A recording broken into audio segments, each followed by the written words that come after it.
Bonjour et bienvenue au balado Santé Immigration francophone de la Société Santé en français.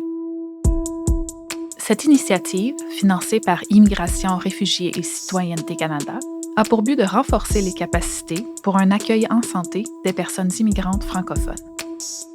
Cette série de balados vise à discuter des apprentissages et témoigner des retombées de projets visant à mieux soutenir les communautés immigrantes francophones en milieu minoritaire au Canada. Cet épisode cible le volet 2 de l'initiative Santé Immigration francophone, soit l'acquisition de connaissances sur les besoins et les défis vécus par les immigrants francophones. L'animatrice Mylène Do reçoit les invités Eugénie Parent, directrice générale de la coopérative Intégration francophone de l'île du Prince-Édouard, qui travaille conjointement sur ce projet avec le réseau Santé en français à l'île du Prince-Édouard, et Paul Denis, directeur général du réseau Santé Alberta de 2017 à 2024 et maintenant élu responsable des relations gouvernementales pour le réseau.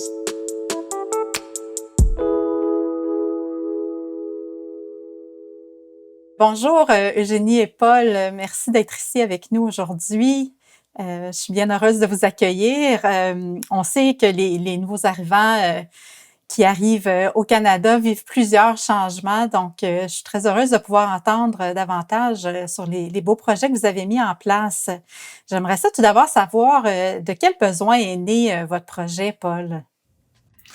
Ah ben oui, c'est au cours des 20 dernières années, les immigrants évidemment sont venus en grand nombre s'établir au Canada, et avec le temps, les nouveaux arrivants semblaient connaître une détérioration considérable au niveau de la santé physique et mentale.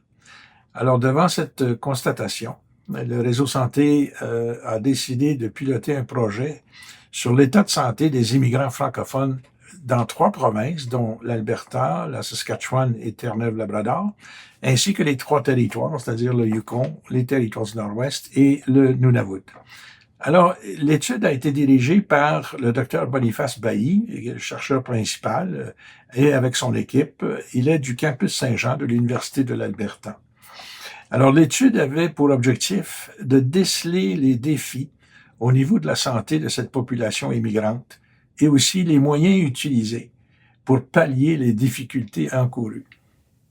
Merci, Paul. Puis de votre côté, Eugénie, à l'île du Prince-Édouard, comment vous avez initié votre projet? De quel besoin c'est né? Comme Paul l'a mentionné, à l'île du Prince-Édouard, il y a eu beaucoup de recrutements et d'arrivées de nouveaux arrivants francophones. Donc, le projet est né de situations tangibles qu'on a notées sur le terrain. La CIF a été témoin, par exemple, de nouveaux arrivants qui ont été sélectionnés par la province ici et même admis par le fédéral, mais qui n'ont pas su intégrer le marché du travail. Donc, des candidats professionnels du secteur de la santé dans leur pays d'origine sont arrivés à l'île, ils n'ont pas pu s'épanouir professionnellement, puis malheureusement, pour certains, ils ont quitté la province. Donc ça a été la première chose qu'on a notée. Et aussi, dans le travail qu'on fait avec les employeurs, on a noté des employeurs locaux qui étaient intéressés aux candidats à l'international, mais qui avaient une impossibilité de les engager. Donc, on a eu des professionnels et des employeurs mécontents, puis on a essayé de s'attarder à cette situation-là au cours de ce projet-là. Merci. Je pense que effectivement les besoins sont très grands. Puis, je suis intéressée de connaître, Paul, de votre côté, qu'est-ce que votre projet a amené comme changement, comme nouvelle connaissance? Qu'est-ce qu'on a pu découvrir à travers tout ça? Oui, ben voici, je pourrais peut-être faire la synthèse des informations qui nous permettent vraiment de soutenir ce qui suit. Là, c'est les choses que je peux vous mentionner. Premièrement, les immigrants récemment arrivés au Canada ont un état de santé positif par rapport aux non-immigrants francophones canadiens. Et deuxièmement, cette santé se détériore en raison des nouvelles habitudes de vie et aussi des nouveaux aliments qu'ils ont à manger et les relations sociales différentes. Ensuite, il y a aussi la barrière linguistique et les difficultés d'accès aux soins de santé en français. Cela constitue des principaux facteurs qui, évidemment, perpétuent les inégalités de santé perçues par les immigrants francophones. Mais aussi, les francophones éprouvent des difficultés de santé qui sont liées non seulement au fait de vivre dans un milieu linguistique minoritaire, mais aussi au fait d'être immigrant et de vivre dans un nouvel environnement et avec une culture d'origine différente de celle de la communauté accueillante. Ouais, Et ça, tout c'est à un fait, facteur hein. important.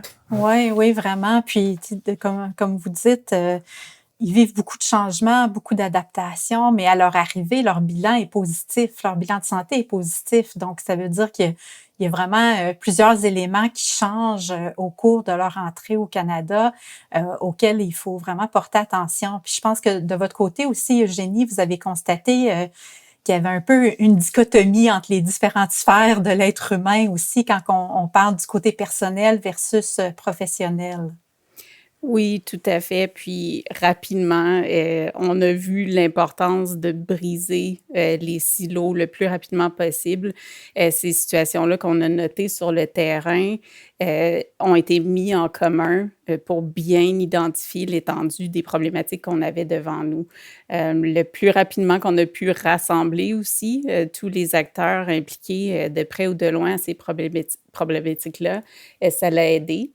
Donc, du côté de notre projet, on était tout petit. Au début, on avait une table de concertation qui était quand même toute petite.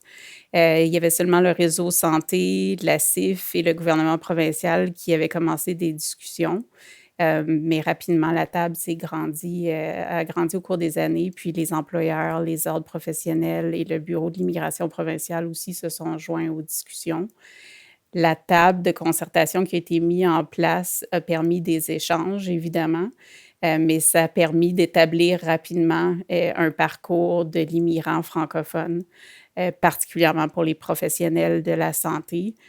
C'était important qu'on identifie puis qu'on distingue justement les particularités du côté de nos immigrants francophones. Oui, puis un peu comme Paul a constaté aussi, entre l'arrivée et l'établissement au Canada, il y a comme une dissonance qui se fait entre les deux. Puis, effectivement, je pense que c'est un constat qui vous a vraiment étonné, hein, Eugénie, dans votre projet, de voir cette disparité-là. C'était probablement un des constats le plus étonnant pour nous. C'était les premiers constats qu'on a vus quand on a parlé justement à certains candidats. Il faut noter, c'était des candidats qu'on n'avait pas nécessairement accès quand ils étaient à préparer leur projet.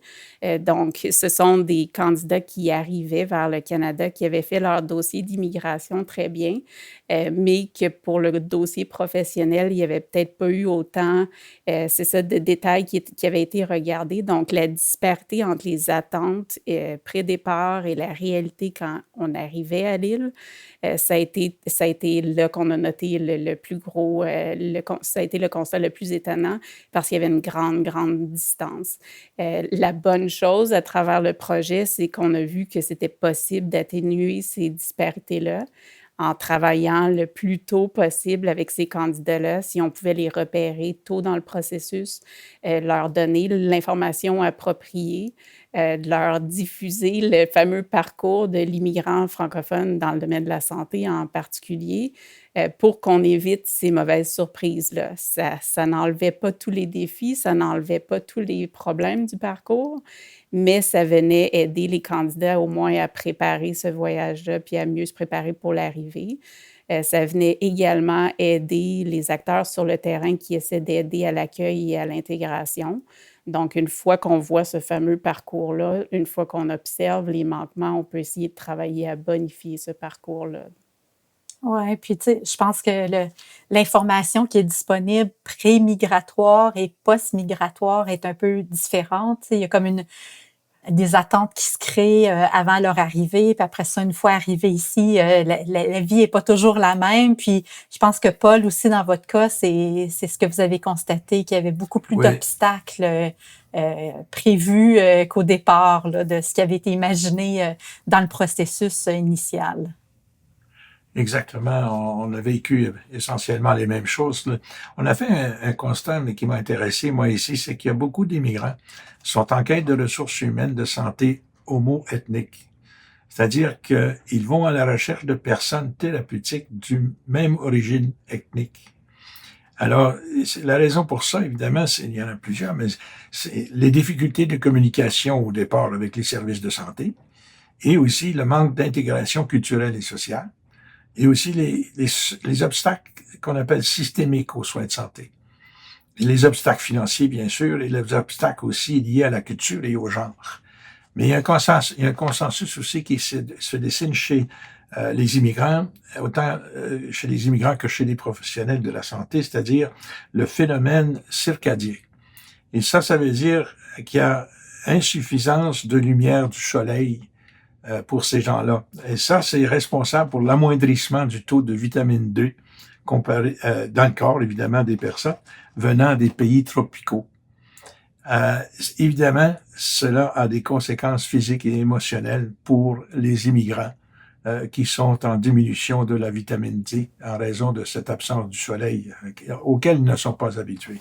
Ouais, quand j'ai entendu cette donnée-là, ça m'a toujours surpris aussi. Puis c'est quelque chose que, tu sais, au Canada, on le vit, on se le dit, la vitamine D à l'hiver, il faut en prendre.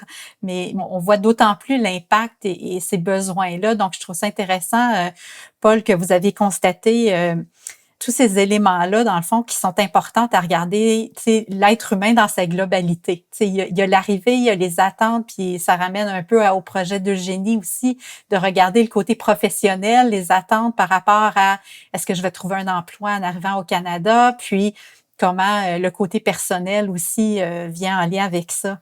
Donc, Eugénie, je serais curieuse de voir, tu sais, comment votre projet va se poursuivre à long terme, parce que je pense que l'établissement de la table, ces belles concertations-là que vous avez pu mettre en place, comment vous voyez ça à long terme? Ça, c'est une belle question parce que je pense que pendant qu'on travaillait sur le projet, il y a eu des temps où on était découragés tellement il y avait des informations qui changeaient, que ce soit du côté de l'immigration, que ce soit du côté des ordres professionnels ou tout ça. La plus grande retombée, je dirais, c'est vraiment la table qui a été mise en place parce que ces choses-là peuvent changer. Comme je dis, ça peut être justement que l'immigration va changer, les critères pour les ordres professionnels vont changer, mais ce qui ne changera pas, ça va être l'enthousiasme de cette table-là de vouloir poursuivre le travail, de s'ajuster, peu importe qu'est-ce qui est devant nous. Donc ça, c'est vraiment la retombée pour le long terme, puis que cette table-là soit multipartie, que ce ne soit pas seulement la vision en silo comme on a discuté. C'est un projet qui a été catalyseur de changement. Ça a permis de mettre en place une stratégie de collaboration pour le long terme. Donc ça, c'est probablement la plus grande retombée du projet, oui. Ouais, ben bravo d'avoir pu développer ces synergies-là entre les différentes composantes. Puis, je suis certaine qu'une fois que ces belles collaborations-là sont nées, ils vont se poursuivre par la suite. Puis, de votre côté, Paul, comment vous voyez la suite de partage de ces belles découvertes-là que vous avez fait à travers de votre projet de recherche? Merci. Bien sûr que pour nous, évidemment, les conclusions de la recherche puis les recommandations qui en découlent serviront d'argumentaire pour faire avancer l'accès à des services de santé en français pour les francophones en général, bien sûr, mais aussi particulièrement pour les immigrants francophones en situation minoritaire. Pour améliorer, évidemment, la santé des immigrants et les minorités linguistiques, il est essentiel de mettre en place des politiques et des programmes qui favorisent l'équité en matière de santé. Et cela, ça comprend les éléments suivants, l'accès à des services d'interprétation, là où il n'y a pas de service direct, la sensibilisation culturelle et la formation des professionnels de la santé aux principes d'équité, c'est très important, et l'amélioration de l'accès aux soins de santé primaires en français. Bien sûr, la réduction des barrières financières à l'assurance maladie, parce que ça aussi, ça peut jouer dans les circonstances pour les immigrants, et la promotion des conditions socio-économiques plus favorables à la santé pour les immigrants. Alors, il y a beaucoup de choses à faire avec les résultats de cette étude. Ouais, puis je pense que c'est que le début. C'est comme Eugénie, vous avez bien dit, c'est un projet catalyseur. C'est là qu'on initie tous ces beaux changements-là. Puis je pense que les résultats que vous avez obtenus dans vos projets respectifs sont des projets qui sont applicables partout au Canada, dans toutes les communautés francophones en situation minoritaire. Puis, je tiens à vous remercier de votre partage aujourd'hui. Je vous souhaite beaucoup de succès dans la suite de vos démarches, en espérant en entendre davantage dans quelques années encore. Merci. Merci, Mylène. Ça fait plaisir. Au revoir. L'initiative Santé Immigration francophone a eu lieu de 2019 à 2025 dans l'ensemble des 16 réseaux de santé en français du Canada. Pour plus d'informations, visitez santéfrançais.ca.